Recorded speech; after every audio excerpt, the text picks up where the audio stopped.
നമസ്കാരം. എല്ലാവർക്കും എൻ്റെ അക്കൗണ്ടിംഗ് ക്ലാസ്സിലേക്ക് സ്വാഗതം. ഇന്ന് ആദ്യം ഡിസ്കസ് ചെയ്യാൻ പോകുന്ന ടോപ്പിക് ഒബ്ജക്റ്റീവ്സ് ഓഫ് അക്കൗണ്ടിംഗ് ആണ്. എന്താണ് ഒബ്ജക്റ്റീവ്സ് ഓഫ് അക്കൗണ്ടിംഗ് എന്ന് പറഞ്ഞാൽ ഒരു ബിസിനസ്സിൽ അക്കൗണ്ടിംഗ് ചെയ്യുന്നതിൻ്റെ ഉദ്ദേശം എന്താണ്? അതാണ് ഒബ്ജക്റ്റീവ്സ് ഓഫ് അക്കൗണ്ടിംഗ്. ആദ്യത്തെ പോയിന്റ് നോക്കാം. Maintenance of records of business transactions. Keeping a proper chronological record of all financial transactions to prevent fraud and omissions. ഒരു ബിസിനസ്സിൽ ഡെയിലി കുറേ ട്രാൻസാക്ഷൻസ് നടക്കും അല്ലേ?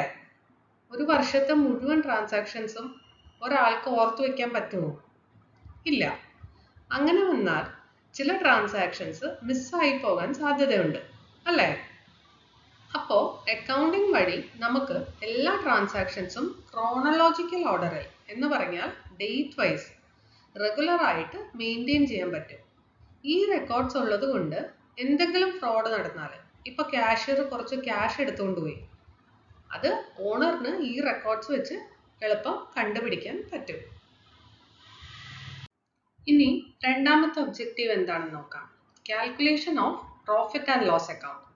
Determining the financial results, profit earned or loss incurred over a specific period by preparing a profit and loss account അല്ലെങ്കിൽ income statement.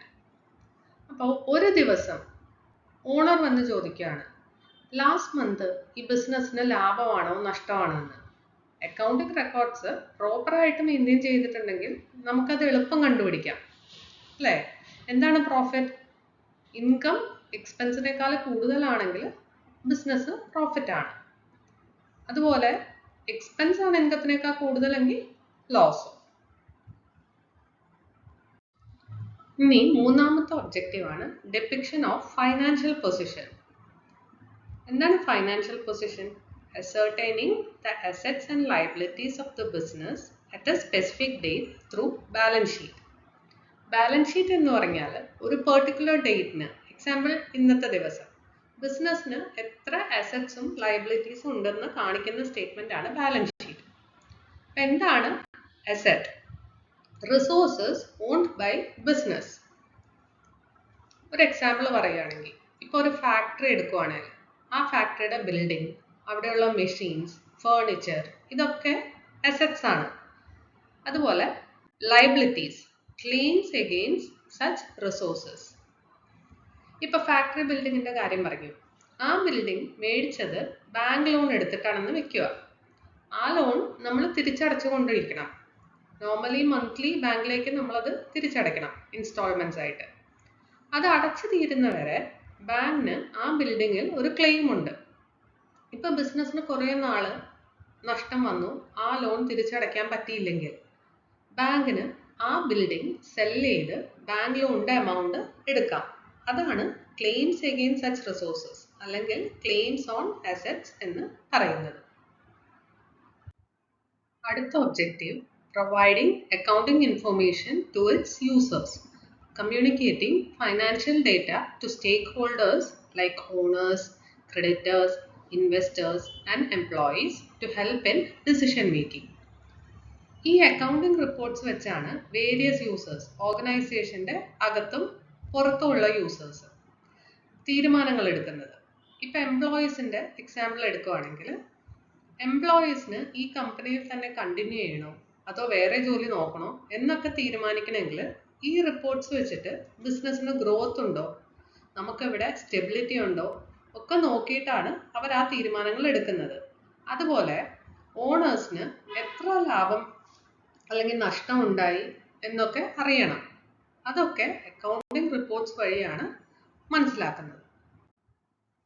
അടുത്ത objective assisting management, providing data four decision making, budgeting, forecasting and controlling.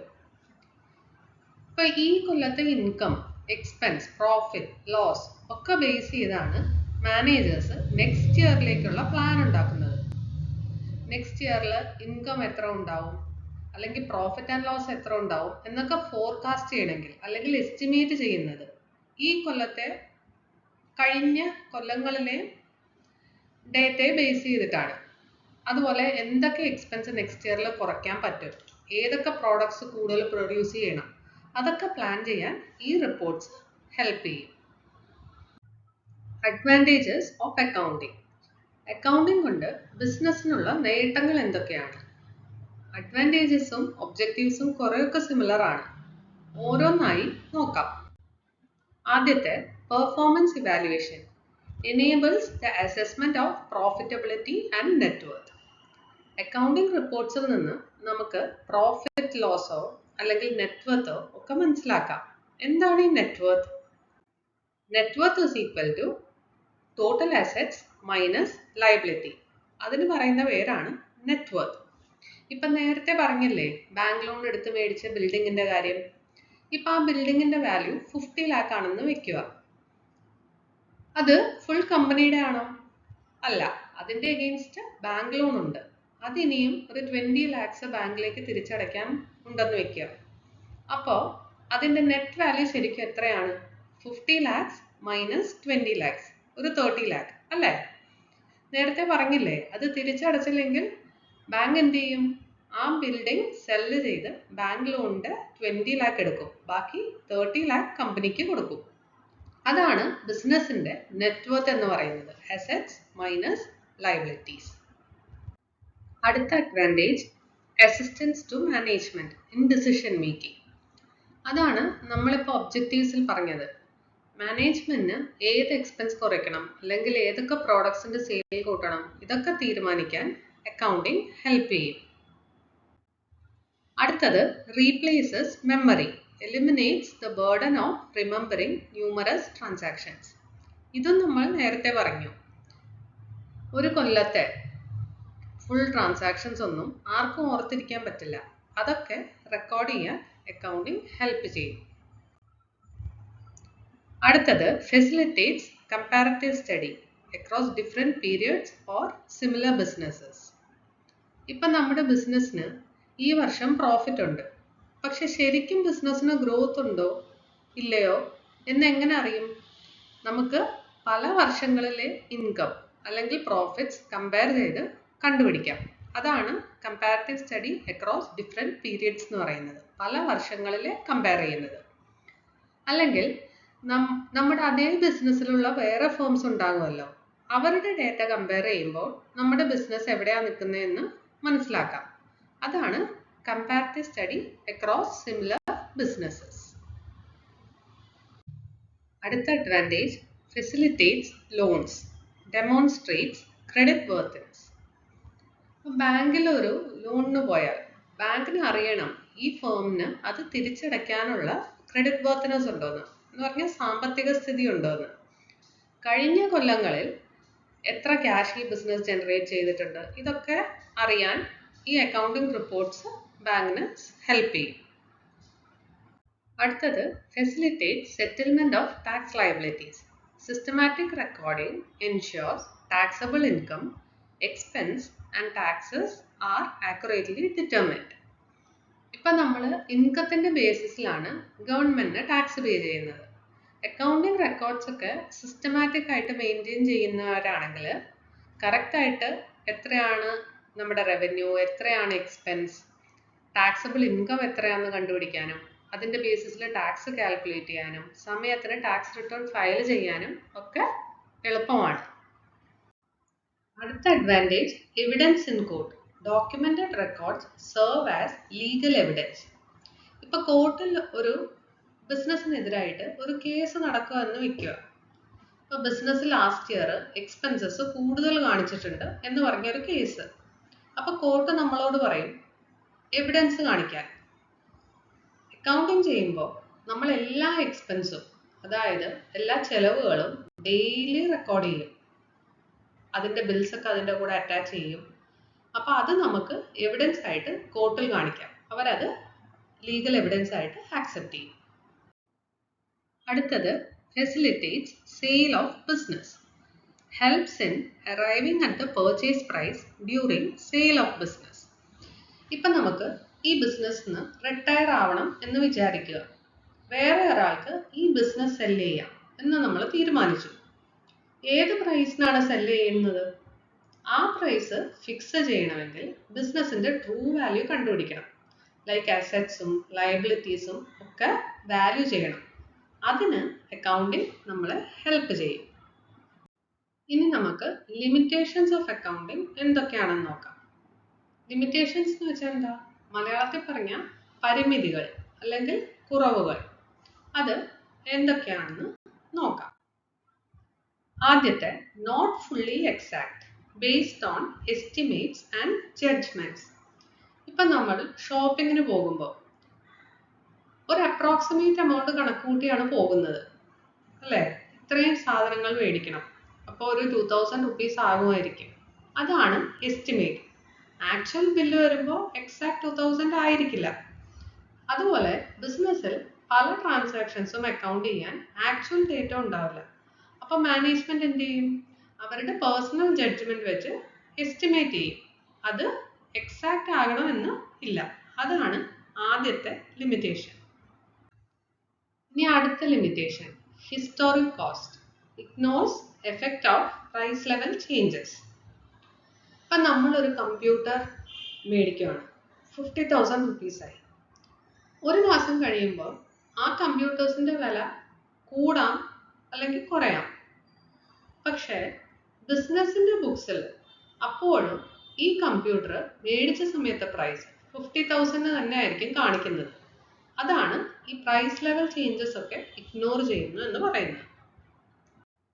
അടുത്തത്, accounting ignores qualitative elements like quality of management. ഇപ്പോൾ process of accounting പഠിച്ചപ്പോൾ നമ്മൾ കണ്ടു monetary transactions മാത്രമേ accounting ബുക്സിൽ record ചെയ്യൂ. Efficiency of management അല്ലെങ്കിൽ മാനേജ്മെന്റിൽ കേപ്പബിൾ ആയിട്ടുള്ള ആൾക്കാരുള്ളത് കൊണ്ടാണ് കറക്റ്റ് ആയിട്ടുള്ള ബിസിനസ് ഡിസിഷൻസ് എടുക്കാൻ പറ്റുന്നത്. അതുകൊണ്ടായിരിക്കും ചിലപ്പോൾ ബിസിനസ്സിന് പ്രോഫിറ്റ് ഉള്ളത് അല്ലെങ്കിൽ ഗ്രോത്ത് ഉള്ളത്. പക്ഷേ ഈ ക്വാളിറ്റീസ് ഒന്നും ബുക്സിൽ റെക്കോർഡ് ചെയ്യുന്നില്ല. ഇനി അടുത്ത ലിമിറ്റേഷൻ ആണ് window dressing, manipulation of records to show a better results.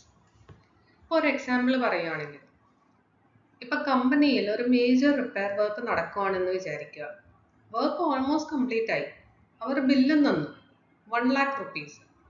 പക്ഷേ ഇയർ എൻഡ് ആകാൻ ഇനി ഒരു വീക്ക് ഉള്ളൂ. ഇയർ എൻഡിലാണ് നമ്മൾ നോർമലി പ്രോഫിറ്റ് അല്ലെങ്കിൽ ലോസിൻ്റെ റിപ്പോർട്ട്സ് പ്രിപ്പയർ ചെയ്യുന്നത്.